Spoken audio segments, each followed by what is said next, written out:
നമസ്കാരം. തികച്ചും ദൗർഭാഗ്യകരമായിട്ടുള്ള ഒരു പ്രസംഗം ഇന്നലെ കേൾക്കേണ്ടി വന്നു. കൊട്ടാരക്കരയിലെ ഇടതുപക്ഷ സ്ഥാനാർത്ഥിയായ KN ബാലഗോപാലിന് വേണ്ടി വോട്ട് തേടാൻ ഘോരഘോരം പ്രസംഗിക്കുന്ന മാലാ പാർവതി എന്ന അഭിനേത്രിയെയും സാമൂഹ്യ പ്രവർത്തകയും ഒക്കെ നമുക്ക് പരിചയമുണ്ട്. എന്നെ സാർ അറിയോ? എന്റെ ഫാനാ. നീ ഇപ്പൊ ഇവിടെ വലിയ ഫേമസ് അല്ലേ? പക്ഷെ ഇത്രയും വിവരദോഷിയായിരുന്നു ഇവരെന്ന് ഇന്നലെ മനസ്സിലായി. സത്യസന്ധമായി സാധാരണ ജനങ്ങളുടെ ഇടയിൽ പ്രവർത്തിച്ചും നേടിയതാണ് ഈ വിജയം. ഈ കഴിഞ്ഞ 10 വർഷം കൊണ്ട് സാധാരണ ജനങ്ങളുടെ ഇടയിൽ പ്രവർത്തിച്ചും നേടിയതാണ്. പ്രസംഗം തുടങ്ങിയപ്പോൾ തന്നെ സുധാകരനെ പരോക്ഷമായിട്ട് വലിയ രീതിയിൽ വിമർശിച്ചു. എല്ലാവരെയും ചതിച്ചുകൊണ്ട് കൊടിമാറ്റം നടത്തി എന്നുള്ള കാര്യങ്ങളൊക്കെ പറഞ്ഞതിന് ശേഷം കഴിഞ്ഞ 10 വർഷത്തെ വിജയം എങ്ങനെയാണ് നമ്മൾ കരസ്ഥമാക്കിയത് എന്നതിനെക്കുറിച്ച് വിശദീകരിക്കുകയായിരുന്നു മാല ചേച്ചി. ഒരുപാട് പ്രവർത്തനങ്ങൾ ജനങ്ങൾക്കിടയിൽ ഇറങ്ങി നടന്ന് ചെയ്തുകൊണ്ടാണ് അവര് വിജയമൊക്കെ സ്വന്തമാക്കിയതും തുടർഭരണം സ്വന്തമാക്കിയതും കഴിഞ്ഞ തവണ. ബാക്കി ഇനി പറയുന്നത് കേട്ടോണേ, പിടിച്ച് നിൽക്കാൻ ശേഷിയുള്ളവർ മാത്രം കേട്ടാൽ മതി. BBC കേരളത്തിൽ പഠനത്തിനായി വന്നു.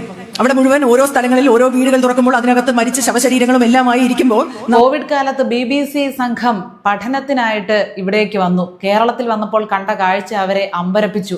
അവരുടെയൊക്കെ നാടുകളിൽ മരിച്ച ശവശരീരങ്ങളായിരുന്നെങ്കിൽ ഇവിടെ ജീവിച്ചിരിക്കുന്ന ശവശരീരങ്ങളെ കണ്ട് അവർ അത്ഭുതപ്പെട്ടു എന്നാണോ മാലച്ചേച്ചി പറയാൻ ഉദ്ദേശിക്കുന്നത്?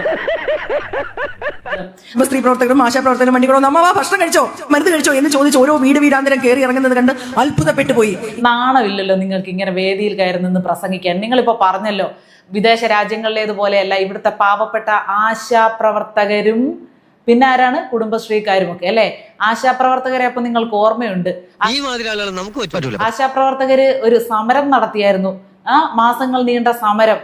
അവിടെ വരെ ഒന്ന് പോയായിരുന്നോ? നിങ്ങളപ്പം മറന്നിട്ടില്ല. കഴിച്ചോ കുടിച്ചോ അപ്പച്ച അമ്മച്ചി എന്നെല്ലാം ചോദിച്ചുകൊണ്ട് വീടാന്തരം കയറി ഇറങ്ങാൻ അപ്പോൾ ആശാപ്രവർത്തകരെ ഉണ്ടായിരുന്നുള്ളൂ.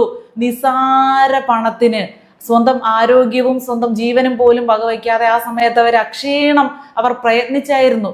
അവരൊരുപാട് ജോലി ചെയ്തു എന്ന് നിങ്ങൾക്ക് ഓർമ്മയുണ്ട് അല്ലേ? അവരുടെ അവസ്ഥ എന്തായി? അവരോട് എന്താണ് നിങ്ങളുടെ മുഖ്യൻ കാണിച്ചത്? ഇതിന്റെ എല്ലാം പിന്നിൽ നിങ്ങളാണ്, ഇടതുപക്ഷ പ്രവർത്തകരാണ് എന്ന സ്ത്രീ പറയുന്നത് കേട്ടോ ഒരു ഉളുപ്പുമില്ലാതെ. എന്ത് ചെയ്യാനാടാ, ഞാൻ ഇങ്ങനൊരു ദുരന്തനായി പോയി. അതായത് കോവിഡ് കാലത്ത് കേരളത്തെ പിടിച്ചു നിർത്തിയത് ഇടതുപക്ഷ പ്രവർത്തകരാണെന്ന്. ഇവർ ഈ വേദിയിൽ നിന്ന് പിന്നെ അവിടെ കേൾക്കാൻ ഒരു 50 പേരെ മാക്സിമം ഉള്ളൂ. ഇവരെല്ലാവരും ഈ പാർട്ടി പ്രവർത്തകരായതുകൊണ്ട് തന്നെയാണ് ഇവർ ഇത്രയും ഉറപ്പോടെ ധൈര്യത്തോടെ നിന്ന് സംസാരിക്കുന്നത്. എന്നാൽ ഇതൊക്കെ ഇങ്ങനെ സോഷ്യൽ മീഡിയയിലൂടെ മറ്റുള്ളവരിലേക്ക് എത്തുമെന്നൊരു ചിന്ത പോലും ഇവർക്ക് ഇല്ലാതെ പോയല്ലോ.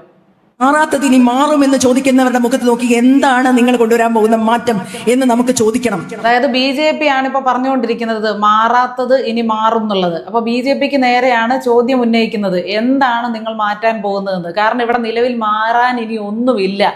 എല്ലാം മാറ്റി മറിച്ച് ഒരു മാറ്റത്തിലൂടെ വിപ്ലവം സൃഷ്ടിച്ച് കേരളത്തെ ഇപ്പൊ കണ്ടാൽ മനസ്സിലാകാത്ത രീതിയിലാക്കിയിരിക്കുകയാണ് ഓൾറെഡി ഈ 10 വർഷം കൊണ്ട്. അപ്പൊ എന്താണ് ഇനി നിങ്ങൾ മാറ്റാൻ പോകുന്നത്? എന്താണ് ഇവിടെ മാറേണ്ടതെന്ന് അവരോട് നമ്മൾ ചോദിക്കണമെന്ന്. അമ്പലത്തിൽ കയറില്ല എന്ന് പറഞ്ഞ് ശാസിക്കുമോ? കണ്ട പറയുന്ന വിവരദോഷം കേട്ടാ. നിങ്ങൾ ഇടതുപക്ഷ പ്രവർത്തകയാണ്, നിങ്ങൾ അമ്പലത്തിൽ കയറാൻ പാടില്ല എന്ന് പറഞ്ഞ് നമ്മളുടെ നേരെ വാളുമായി വരുമോ? സത്യത്തിൽ ഇവർക്കൊക്കെ എതിരെ കേസ് എടുക്കണം. ഇങ്ങനെ നമുക്ക് കേട്ടിട്ട് തന്നെ നമ്മളിപ്പോ BJP പ്രവർത്തക അങ്ങനൊന്നും അല്ല, പക്ഷെ ഇത് കേൾക്കുമ്പോൾ തന്നെ എന്തൊരു അസ്വസ്ഥതയാണ് നമ്മളിൽ ഉണ്ടാകുന്നത്. ഈ BJP അധികാരത്തിൽ വന്നാൽ നമ്മുടെ നേരെ വാളും എടുത്തുകൊണ്ട് വന്ന് നിങ്ങൾ അമ്പലത്തിൽ പോകില്ലേ, അമ്പലത്തിൽ പോയില്ലെങ്കിൽ നിങ്ങളെ വെട്ടിക്കളയും എന്ന് പറയുമെന്നാണ് ഇവർ ഈ പറഞ്ഞു വെക്കുന്നത്.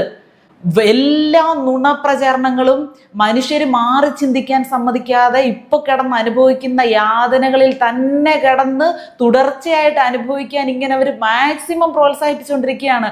മാക്സിമം മനുഷ്യനെ വീണ്ടും കുടുക്കാൻ ഇങ്ങനെ പ്രേരിപ്പിച്ചുകൊണ്ടിരിക്കുകയാണ്.